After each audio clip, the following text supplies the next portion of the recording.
Halo dan selamat datang lagi di sesi kita kali ini. Kita bakal ngobrolin buku keren dari Jen Sincero, judulnya You Are a Badass. Misi kita bareng-bareng nih ya. Kita mau coba bongkar gimana sih pikiran kita, apalagi yang di bawah sadar itu. Sering banget ngebentuk hidup kita tanpa kita sadari. Dan yang penting, gimana kita bisa mulai gitu, ngambil kendali. Cocok banget buat Anda yang lagi pengen belajar soal pengembangan diri. Oke, siap ya? Mari kita mulai. Kita awali dari dasar yang penting banget di buku ini. Bedanya pikiran sadar sama pikiran bawah sadar. Nah, pikiran sadar itu kan yang logis, yang suka mikir, nganalisa, seringnya malah khawatir ya. Betul, tapi ada pemain lain yang, jauh lebih kuat. Pikiran bawah sadar ini. Gudangnya perasaan, intuisi, nah ini dia nih, keyakinan-keyakinan dasar kita. Kata Sincero, ini tuh kebentuknya pas kita kecil, nyerap semua pesan dari lingkungan tanpa filter sama sekali. Oh, jadi kayak spons gitu ya? Persis, bayangin aja anak kecil dengar orang tuanya ngeluh terus, duit susah dicari, atau ngelihat hubungan yang isinya berantem melulu. Otomatis kerekam di bawah sadarnya. Uang sama dengan susah, cinta sama dengan sakit, gitu kira-kira. Nah, gitu dia kan, sumber konfliknya. Secara sadar nih, kita pengen sukses, pengen bahagia hubungannya. Tapi di dalam sana ada program yang bilang sebaliknya. Rasanya gimana tuh? Haha, iya, rasanya itu kayak, kayak lagi nyetir, tapi satu kaki nginjek gas, satu lagi ngerem. Wah, iya. Nggak maju-maju dong. Betul, pengennya maju, tapi kayak ada yang nahan dari belakang. Sincero bilang ini sumber frustrasi kita di banyak area. Mau karir, uang, hubungan, bahkan soal berat badan kadang-kadang. Ya karena itu, keyakinan bawah sadar nggak sinkron sama maunya kita. Jadinya sabotase diri terus. Dan ini nyambung banget ke ide keren berikutnya di buku ini. Pikiran kita, terutama yang bawah sadar itu, secara aktif menciptakan realitas kita. Apa yang kita alami di luar sana itu cerminan dari dalam. Pernah coba kan latihan fokus cari warna merah? Tiba-tiba semua yang merah jadi kelihatan jelas banget. Nah, Sincero bilang hidup kita ya kayak gitu. Pertanyaannya buat Anda nih, realitas apa sih yang lagi Anda fokusin sekarang? Iya, kita sering tanpa sadar nyari-nyari bukti buat nguatin cerita kita sendiri. Cerita. Maksudnya gimana tuh? Ya, cerita kayak, saya emang nggak pinter ngatur duit, atau saya mah selalu gagal deh kalau soal hubungan, atau dasar saya pemalas. Cerita ini kerasa nyata banget, soalnya kita ulang-ulang terus di kepala. Terus, tanpa sadar, kita bertindak sesuai cerita itu. Kita fokus ke bukti yang mendukung cerita itu, yang lain diabaikan. Nah, Sincero punya istilah unik nih buat penjaga cerita lama ini. The Big Snooze. Si ego kita. Fungsinya apa sih si Big Snooze ini kok kayaknya negatif ya? Fungsinya sebenarnya melindungi, tapi melindungi kita untuk tetap di zona nyaman.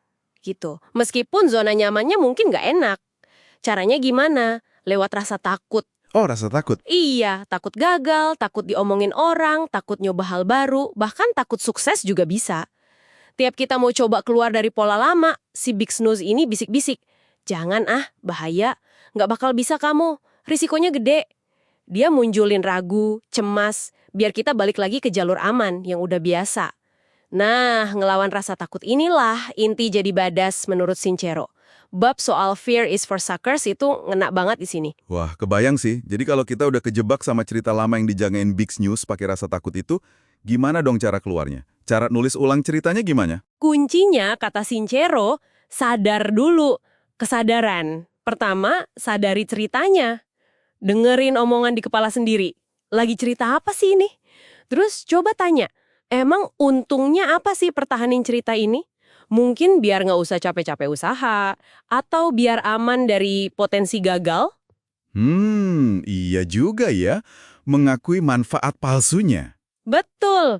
Begitu udah sadar, baru deh kita bisa sengaja nulis ulang cerita baru yang lebih positif, yang lebih berdaya. Ganti tuh ceritanya. Dari saya nggak bisa ngatur duit, jadi saya lagi belajar jadi jago ngelola keuangan. Contoh si Selisih Hati Sepi di buku itu menarik ya. Dia sengaja ubah fokusnya. Dari kesepian, jadi siap nerima cinta. Tapi ini kan nggak langsung jadi kan? Ya jelas nggak. Perlu diulang-ulang fokus terus. Kayak ngelatih otot aja. Kita perlu ngelatih otak buat percaya sama cerita baru ini. Harus sengaja milih fokus ke cerita baru. Cari bukti yang mendukung cerita baru itu. Lagi, dan lagi, sampai cerita baru itu rasanya lebih nyata dari yang lama.